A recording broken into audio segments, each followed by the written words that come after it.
Les podcasts de Nouvelle Acropole France.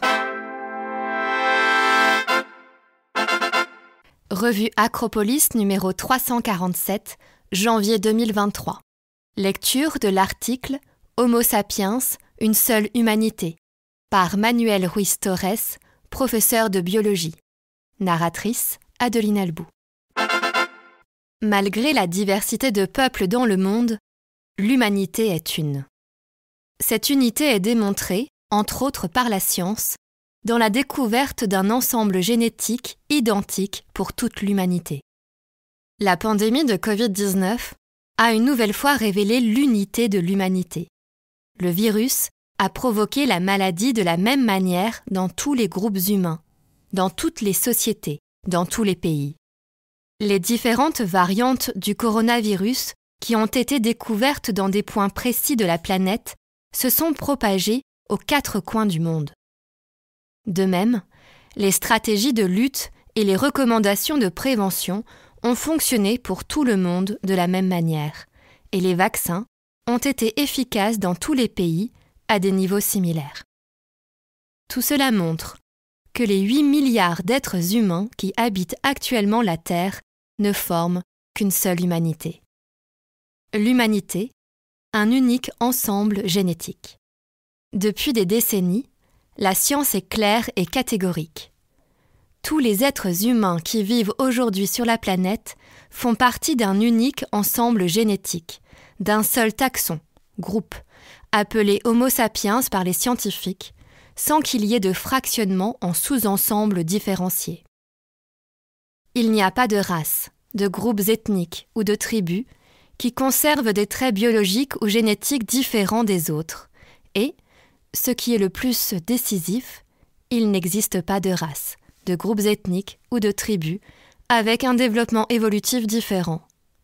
Il n'existe pas d'êtres humains supérieurs ou inférieurs. Il n'y a pas d'êtres humains plus avancés que les autres du point de vue de l'évolution de l'espèce. Ce fait est pertinent à garder à l'esprit à ce moment historique dans lequel les idéologies suprémacistes du passé sont dépoussiérées dans des versions mises à jour. Aucun argument scientifique ne soutient l'idée qu'une partie de l'humanité est meilleure que l'autre du point de vue de notre espèce en tant que telle. Projet du génome humain. La génétique a été l'une des branches de la biologie qui a apporté les preuves incontestables de l'unité de l'humanité.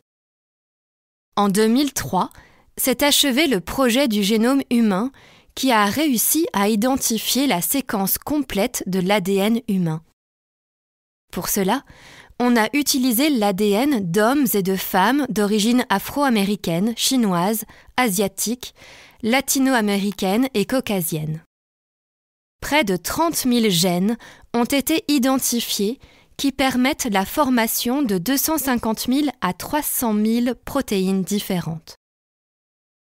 On peut affirmer que notre manuel d'instruction génétique contient 3055 millions de lettres et que chaque être humain partage avec les autres 99,99% du même code génétique. Seuls 1250 nucléotides séparent une personne d'une autre. Par conséquent, il n'existe pas de barrière génétique à la reproduction entre 2 êtres humains. Lorsque 2 êtres ont cette barrière génétique, même s'ils sont morphologiquement très similaires, leur descendance est stérile. Cela ne se produit pas parmi les êtres humains actuels. La descendance de 2 êtres humains pris au hasard, parmi toute l'humanité, est viable reproductivement, en l'absence de toute autre circonstance pathologique. Cette unité est également perçue devant une exposition à des agents pathogènes. À conditions immunologiques et sanitaires égales, un agent qui provoque une pathologie chez un individu quelconque peut provoquer un effet similaire chez un autre individu, quelle que soit son origine. La réponse physiologique adaptée de différents groupes humains à différentes conditions environnementales, par exemple les conditions extrêmes des régions du nord de la Sibérie ou des déserts brûlants du sud-ouest de l'Afrique, et la grande variété d'environnements habités par l'homme entre ces deux extrêmes n'est pas la conséquence d'une adaptation évolutive. Il n'y a pas de différence génétique, comme cela a été démontré. Dans tous les cas, il existe une différence épigénétique, c'est-à-dire que les différents environnements donnent lieu à des expressions variées d'un même génome. D'autre part, on connaît de plus en plus l'importance du microbiome humain, c'est-à-dire la communauté extrêmement riche et variée des micro-organismes qui habitent à la surface et à l'intérieur de chaque personne et qui permettent une grande plasticité adaptative. Aujourd'hui, chaque individu est défini comme un holobionte, c'est-à-dire un organisme dans lequel coexistent une multitude d'autres espèces, principalement des bactéries et des virus, étroitement liées les unes aux autres et à l'individu dont elles font partie. Leur état de santé et leur adaptation à l'environnement étant la conséquence des dites relations. Nous ne sommes donc pas face à des faits différentiels entre humains attribuables aux caractéristiques intrinsèques de chacun. L'humanité une, diversité de culture et de représentation. Or, parler d'une humanité unique, ce n'est pas parler d'une humanité uniforme. Parmi les 8 milliards d'êtres humains, il existe une grande et enrichissante diversité qui s'exprime fondamentalement à travers une variation infinie de cultures et de représentations.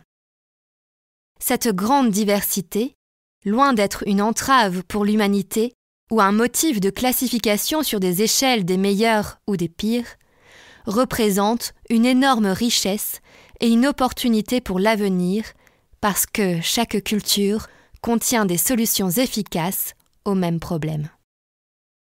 La grande capacité créative et adaptative de l'être humain, grâce à son évolution culturelle et spirituelle, a produit des réponses infinies aux problèmes que nous partageons tous.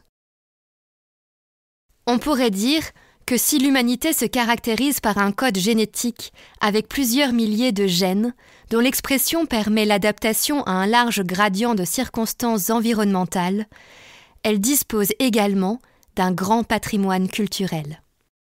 Il est défini sous des formes innombrables, dont les possibilités offrent une énorme variété d'interprétations et de réponses aux circonstances qui ont toujours préoccupé tous les êtres humains. Nouvelle Acropole enseigne l'idée d'unité dans l'humanité et rejoint également l'idée que l'Homo sapiens constitue une seule humanité. Article extrait de la revue espagnole Esfinge et traduit de l'espagnol par Michel Moriz.